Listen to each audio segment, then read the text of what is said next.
episode of HBFIT TV. We are here with one of my personal girl crushes who I've been following on Instagram for like the last 6 years, no lie, Miss Naturally Sassy.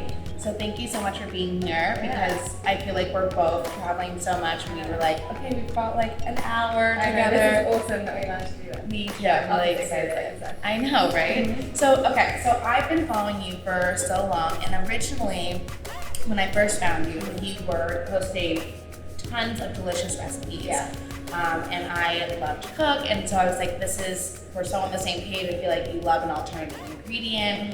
Mm-hmm. And you've really evolved beyond that. So I just wanted to hear a little bit about your journey and your story and how you even got into nutrition, and a little bit about your professional ballerina background. Because if you don't know, she is an ex-professional ballerina. Ex-professional. And I also used to do ballet when I was a little girl, so I was like very excited to kind of, relate in that way. So tell me a little bit. Right, and as you'll know, like ballet is such an intense kind of training. I feel like it's a language of its own. It's really hard, and I think it looks so beautiful, but the stuff that's going on in the background it's tough. So when I was doing all this stuff, when I started Instagram, it was very much a way to try and like channel another passion.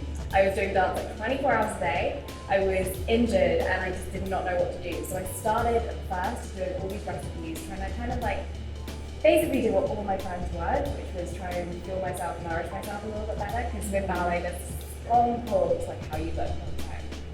And I just felt like I couldn't do this to my body anymore. I wasn't eating enough. I just felt really undernourished. I was like so tired all the time. Mm-hmm. In England we had these things like fish finger sandwiches, and that was basically my only meal, like a fish finger sandwich with like sugary ketchup on top of it. That was like the only thing I ate all day, and I was supposed to just like do these incredible moves and performances, and I just couldn't. Right. So I started, my sister had like a health magazine, and I started doing recipes for that. Oh wow. And so I was straight in at the deep end, like having to like provide recipes to people, and I never cooked.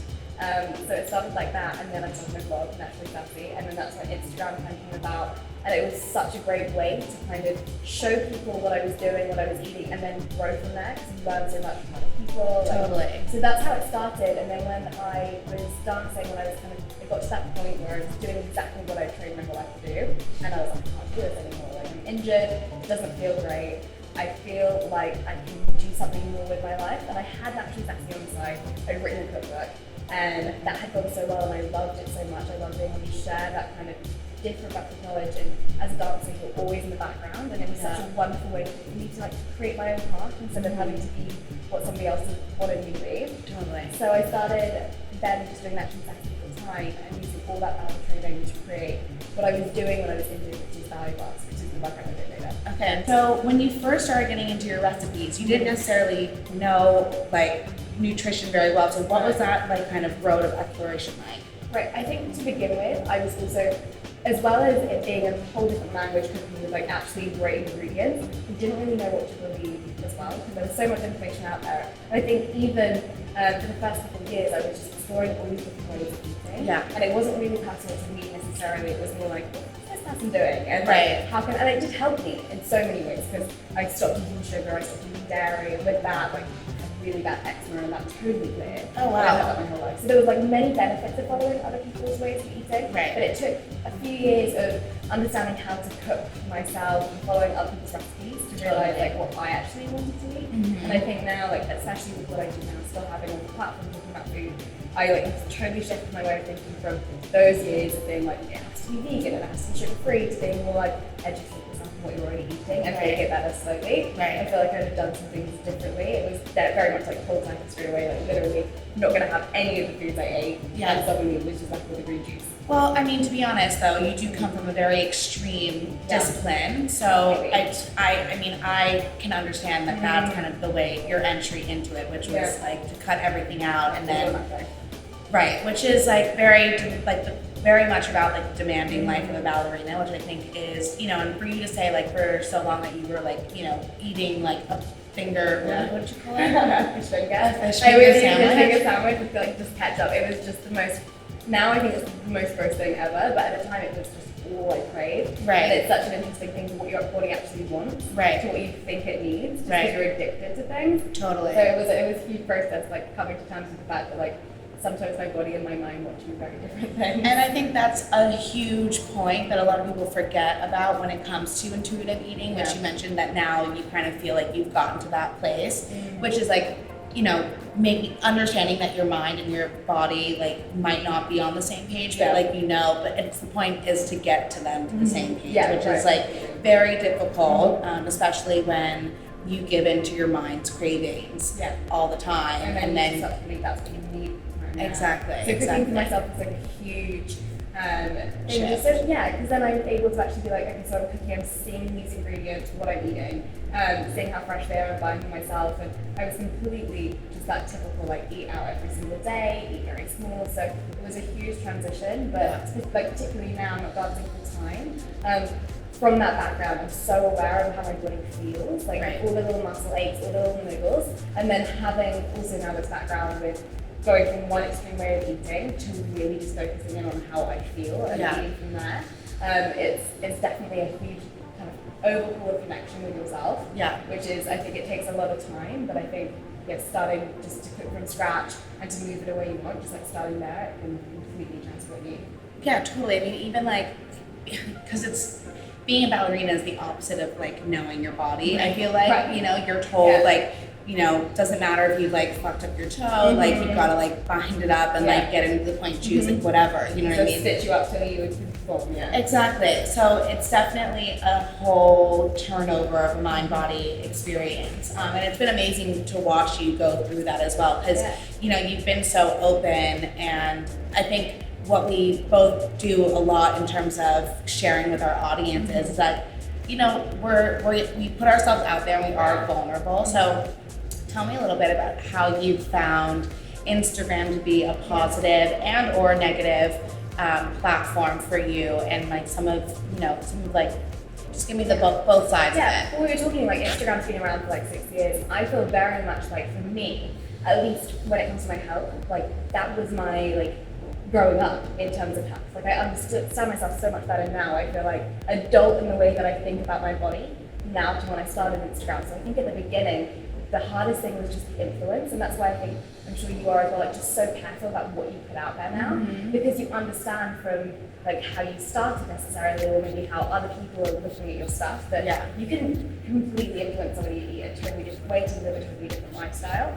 So for me, I think that's the one thing that I take into everything that I do, that kind of sense of like education first, because that's what I found really comes back about the platform. It's just not really knowing who to trust, or that I'm supposed to go to this platform maybe to get the expert advice that I need. Like there were many lines that I didn't really know. Right. So I take that in very strongly to how I do everything in Naturally Sassy now, in terms of just making sure like we've got the most educated people giving me advice. Not necessarily me, if I'm not educated on this particular secret I'm like talking about or something. I have little sisters. I've brought and they're teenagers, and they tell me all the time, like, you know, that they struggle with body image issues, and like I would say, well, you know, who are the people that you're following? And it's like they're never necessarily following like the people who are being positive in that way. They're like following like random, like we all know that like side of it. And so a lot of the things I do, I definitely take into consideration, okay, well, what are my little sisters going to think about this, and how can I talk about this in a way that's going to be effective and educational, like you said. So tell me, like, have you found, like, what do you think some of the negative sides of the influence or the Instagram has done, and kind of what do you do to combat those things? Because for me, even when I kind of started setting, like, because I'm also a DJ by trade, and some of the things that I really struggled with Instagram was, you know, I'd be like, well, this person got that job, and like I was up for that job, I didn't get it, blah blah, and it kind of like started to weigh heavy on me. And this was probably more so like 4 years ago. Totally. Right? Exactly. Okay, so if you don't know, you've got to download Naturally Sassy's app, and you can get amazing workouts there. We're gonna do a few. Okay, great. So why don't you take us through it? So these workouts are all combining ballet with like strength conditioning. We're going to work on the flexibility as well. And the nice thing about these workouts is we use a lot of arms, so it's full body even if you're focusing in. So we're going to start with abs, and we're going to do twisted ballerinas. So you're going to come up to tabletop, so your knees to knees, straight line from your knees to your toes. We're going to bring the arms up to fifth position. We're going to twist the elbow to the knee, so the left to right, and then up to fifth. Nice. So we're going 1 and up. So you're trying to keep those toes in line with the knee. We're breathing out through a pursed lip as we cross. Inhale in the middle.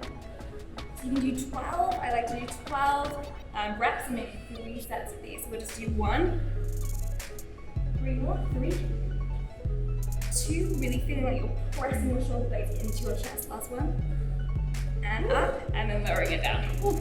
Yeah, so that's the first one. So you can do maybe 3 sets of them, and in total, we'll just do the 1. But the nicest thing, if you feel it, like if you start to cave the back a little bit, because it's just our natural, like in this, we're always like bending over anyway. So trying to open up and pushing your upper back into your chest, really keeping forward is like my #1 tip with that. And we'll go into a plank position for this next one. So we'll continue working the abs, but we'll also do arms as well. So what we'll do for this one, we're going to do an arabesque plank to a push up.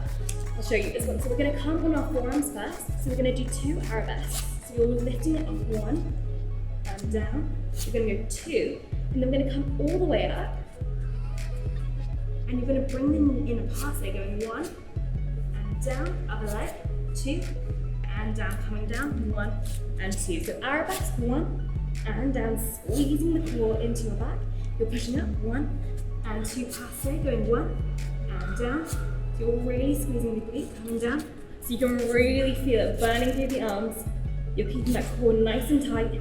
Really feel you're pressing into the mat. You're squeezing the glutes, getting that extra turn out. We'll just do 2 more, coming down. 1 and down. Really feel that you're lengthening the foot to come off the mat. This is one from our planking prima workout. It's really hard when you do 2 sets. Planking prima, that is so cute. Last one. 2, and shaking. Up. Passe. And down. Last one. And sit back. Woo! Yeah, that one starts to burn. Sweating. Yep. Okay. So we're gonna jump up. We're gonna do the last one. Okay. Okay. So this is one of my hero moves. It's plie. So classic ballet plie to a swan lunge. So we start with the arms in second. You're gonna go down. You're dropping the pelvis in between. Then you twist, imagining your headlights into the lunge, going forward. The arms come up into a swan. So this is the swan lunge. And then keeping the bend, and back, down to a plie. Switching it up, 1, and then down.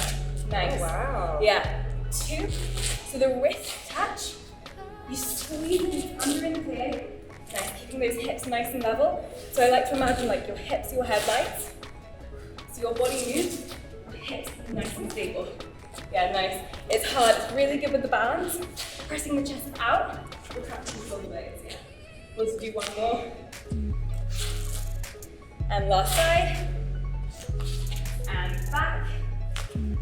And together. Woo! Yeah, you get both. You get the plie. Oh my goodness. I know, it starts to burn and then you can like pulse it out, do different variations. Wait, I love that. I need to download your app ASAP. I know, so this is swan leg sculpt. Okay. We've got all the ballet things running through, but you can feel it like turning out. Absolutely. Different muscle. It makes you out of breath too. Seriously. Yeah, so those are 3 moves from the Natural Studio. Okay, amazing. Yeah. Stop. Okay, guys. Well, I just want to take a second. First of all, thank you for coming because it's been so long. I feel like finally we're having an IRL experience. I know, together. absolutely. It's been so fun. I know, so nice. So, guys, don't forget to check out Naturally Sassy's app in the App Store, Naturally Sassy, and naturallysassy.com, and follow her on Instagram because I have been for the last 6 years, which is a huge motivation for me. And if you like this episode, don't forget to subscribe and like and comment, and we will link everything so you know, and it'll all be down there. Oh, yeah, perfect.